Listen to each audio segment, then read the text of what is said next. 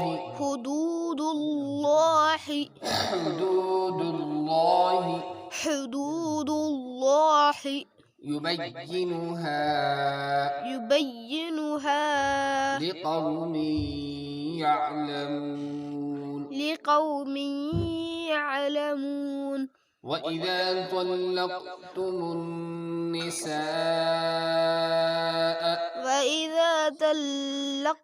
النساء فبلغن أجلهن فأمسكوهن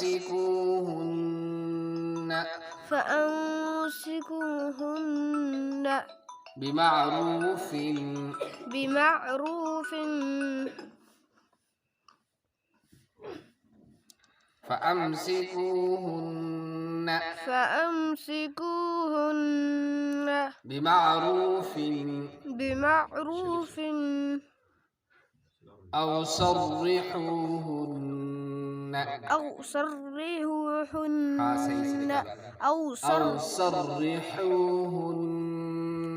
أو صرحوهن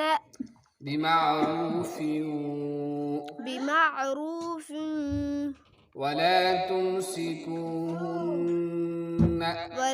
تمسكوهن ضرارا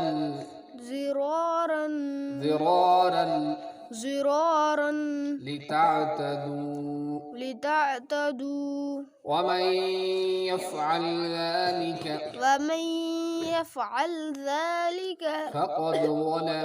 فقد ظلم نفسه ولا تتخذوا آيات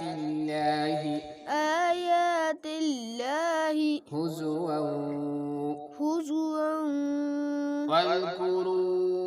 واذكروا نعمة الله عليكم وما أنزل عليكم من الكتاب والحكمة يعظكم به واتقوا الله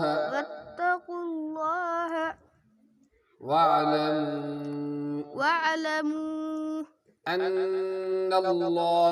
أن الله بكل شيء عليم. شيء عليم. تو یہ آج کا ہمارا سبق ہے. یہ دیکھیے یہاں فَإِن طَلَّقَهَا نون ساکن کے بعد حروف اخفا کے 15 حروف میں سے طا ہے، اخفا حقیقی ہوگا. تھوڑی دیر ناک میں چھپانے کو اخفا کہتے ہیں. نون ساکن کے بعد با آ رہا ہے، با کو میم سے بدل کر غنہ اور اخفا کے ساتھ پڑھیں گے، اس کو اقلاب یا قلب کہتے ہیں. نون ساکن کے بعد حروف اخفا کے 15 حروف میں سے کیف آ رہا ہے، اس لیے اخفا حقیقی ہوگا. زوجن غیرہ. جیم کے بعد حروف حلقی کے 6 حروف میں سے غین آ رہا ہے، اس لیے اظہار حلقی ہوگا. حروف حلقی 6 ہیں، حمزہ، ہا، عین، ہا، غین، خا. نون ساکن کے بعد حروف اخفا کے 15 حروف میں سے طا آ رہا ہے، اس لیے اخفا حقیقی ہوگا. نون ساکن کے بعد حروف یومن کے 4 حروف میں سے یا آ رہا ہے، اس لیے ادغام مع الغنہ ہوگا، اس کو ادغام یا اور ادغام ناقص بھی کہتے ہیں. حرف مدہ کے بعد حمزہ دوسری کلمہ میں آ رہا ہے، یہ مد منفصل ہے. ایک الف سے زیادہ کھینچ کر پڑھنے کو مد کہتے ہیں. نون ساکن کے بعد حروف اخفا کے 15 حروف میں سے غا آ رہا ہے، اس لیے اخفا حقیقی ہوگا. نون یا میم میں تشدید ہو تو غنہ ہوگا. حرف مدہ کے بعد حمزہ دوسری کلمہ میں آ رہا ہے تو مد منفصل ہوگا. نون ساکن کے بعد حروف یومن کی 4 حروف میں سے یا آ رہا ہے، اس لیے ادغام مع الغنہ ہوگا، اس کو ادغام ناقص بھی کہتے ہیں. لفظ اللہ کے لام سے پہلے زبر ہے، لفظ اللہ کے لام کو پر پڑیں گے. تو وقف مطلق کی علامت ہے، اس پر ٹھہرنا چاہیے. لفظ اللہ کے لام سے پہلے زبر یا پیش ہو تو لفظ اللہ کے لام کو پر پڑیں گے. حدود اللہ. تو نون واو ساکن سے پہلے زبر ہے، واو لین ہے، نرمی کے ساتھ جلدی ادا کرے. اور میم ساکن کے بعد حروف یومن کے 4 حروف میں سے یا آ رہا ہے، اس لیے ادغام مع الغنہ ہوگا، اس کو ادغام ناقص اور ادغام یا بھی کہتے ہیں. ایسے گول نشان کو آیت کہتے ہیں، اس پر ٹھہرنا چاہیے. نون ساکن نون یا میم میں تشدید ہو تو غنہ ہوگا. حرف مدہ کے بعد حمزہ اسی کلمے میں ہے، اس لیے مد متصل ہوگا. ایک الف سے زیادہ کھینچ کر پڑھنے کو مد کہتے ہیں. نون یا میم میں تشدید ہو تو غنہ ہوگا. نون یا میم میں تشدید ہو تو غنہ ہوگا. تنوین کے بعد حروف حلقی کے 6 حروف میں سے حمزہ آ رہا ہے، اس لیے اظہار حلقی ہوگا، یعنی ظاہر کر کے پڑھیں گے، چھپائیں گے نہیں فا کی آواز کو. اور نون یا میم میں تشدید ہو تو غنہ ہوگا. یہ جو ہے سواد ہے، سواد یہاں ملا کر پڑھنا چاہیے، لیکن اگر کوئی تھک کر ٹھہر جائے تو رخصت ہے. اسی لیے اگر ملا کے پڑھیں تو فا کے بعد حروف یومن کے 6 حروف میں سے واو آ رہا ہے، اس لیے ادغام مع الغنہ ہوگا، اس کو ادغام ناقص اور ادغام واو بھی کہتے ہیں. نون یا میم میں تشدید ہو تو غنہ ہوگا. تنوین کے بعد حروف یرملون کے 6 حروف میں سے لام آ رہا ہے، اس لیے ادغام بلا غنہ ہوگا، اس کو ادغام تام بھی کہتے ہیں. جیم یہاں ٹھہرنا بہتر اور نہ ٹھہرنا بھی جائز ہے.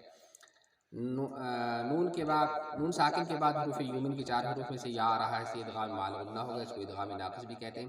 حروف قلقلہ کے 5 حروف میں سے دال ساکن ہے، اس لیے دال میں قلقلہ ہوگا. حروف قلقلہ 5 ہیں، قاف، طا، با، جیم، دال.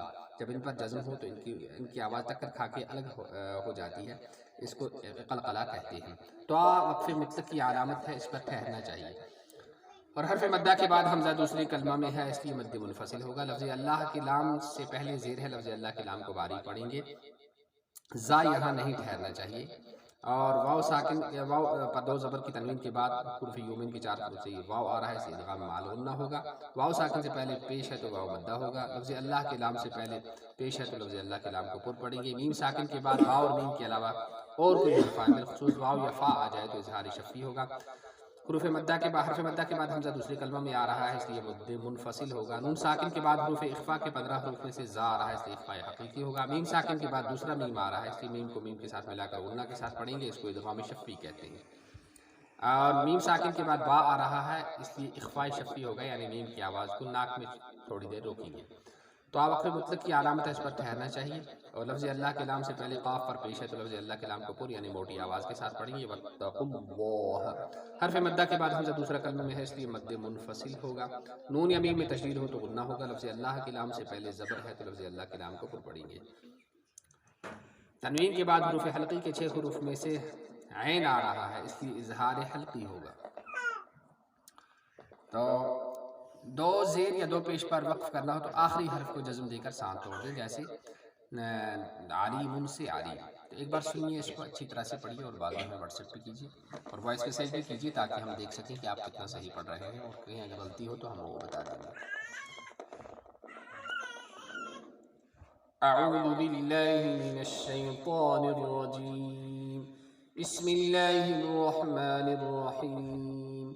فَإِن طَلَّقَهَا فَلَا تَحِلُّ لَهُ مِن بعد حتى تنكح زوجا غيره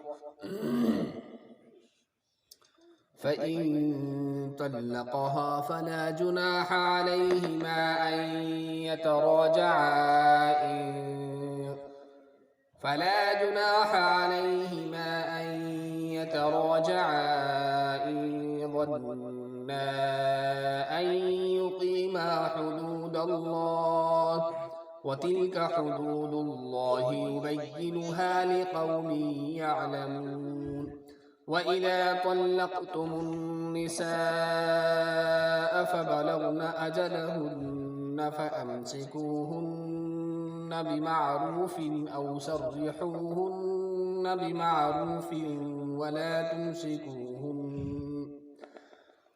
ولا تمسكوهن ضرارا لتعتدوا ومن يفعل ذلك فقد ظلم نفسه ولا تتخذوا آيات الله هزوا واذكروا نعمة الله عليكم وما أنزل عليكم من الكتاب والحكمة يعظكم به واتقوا الله واعلموا أن الله بكل شيء عليم صدق الله العلي العظيم.